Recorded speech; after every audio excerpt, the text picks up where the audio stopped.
Yes, let's get started with the political battle playing out. It's an all-out war between Smriti Irani and Congress Vice President Rahul Gandhi.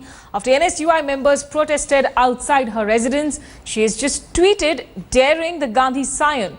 And Smriti has tweeted to Rahul Gandhi's office, the official Twitter handle, and I quote, "Tell your men strong arm tactics were tried in Amethi and did not scare me during Lok Sabha elections. They won't scare me now. Give me a time and place and I am ready to debate everything regarding governance, including education. Next time, fight your battles yourself. Don't hide behind the NSUI. And by the way, I will be returning to Amethi soon. See you there."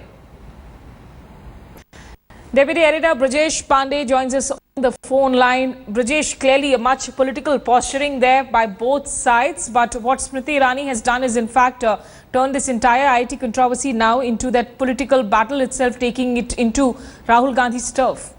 Well, absolutely. And, you know, the one reason why the senior BJP leaders are watching this fight with glee is that, you know, that now Gandhi science have been reduced to fighting with Smriti Irani and not senior most leaders of the BJP. For them, it's a win-win situation either way. And the way Smriti Irani has been taking on both Priyanka Gandhi as well as Rahul Gandhi, she has been tweeting and clearly articulating her viewpoint as far as Amethi or triple IIT or IIT Madras controversy is concerned. It seems that she will not cede any inch to the Gandhi family, and it's an extremely interesting political battle lining up in the future for sure. Smita? And do we also know as to when really is a travel plan to Amethi?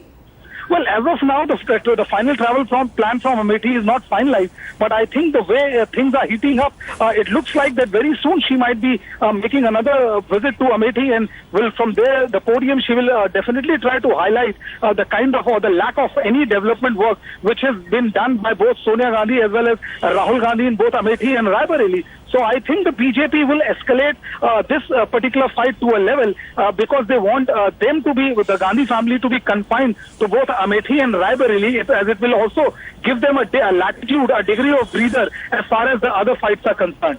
Well, Brajesh, stay with us. For viewers joining us right now, we are tracking the big political battle happening between Union Human Resources Development Minister Smriti Irani as well as, of course, the Congress Vice President Rahul Gandhi. Remember, there's been much controversy down south after an IIT Madras student group, which was alleged with spreading hatred against the Modi government, was banned. And the IIT Madras group, in fact, has responded, dismissing of all those allegations.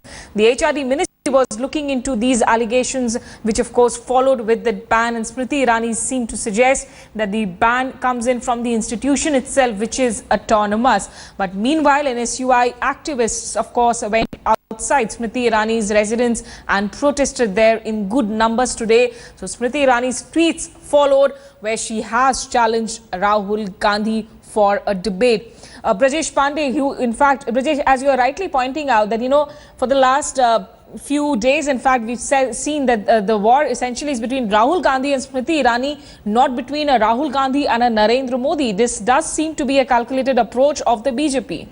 I think more than the approach of BJP, I think the Gandhi family is falling into the trap, and the way Smriti Irani has been raising issues, and immediately after that, that particular statement of Smriti Irani was countered by Priyanka Gandhi, and then later on in West Bengal, Smriti Irani again raising the issue. It is clear that you know that the BJP now would definitely want this fight to go on strictly between Smriti Irani and Rahul Gandhi, because then it will leave the top leadership free, and it will also give them a separate ammunition to fire at Gandhi family at will. And if they increase the heat on the pocket borrow of Gandhi family, which is Amethi, and if she keeps on making these visits and raising these issues, then definitely it will raise political heckles for the Congress, and they will definitely want to make sure that Rahul Gandhi wriggles out of this situation.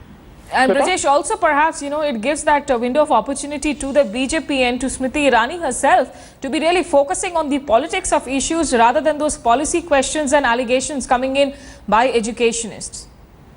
The point that I will still, even at the end of the, it will remain absolutely political because you know it is basically an issue of. Brajesh, in fact, stay with us. We are getting in news now that Rahul Gandhi has just spoken to Smriti Irani.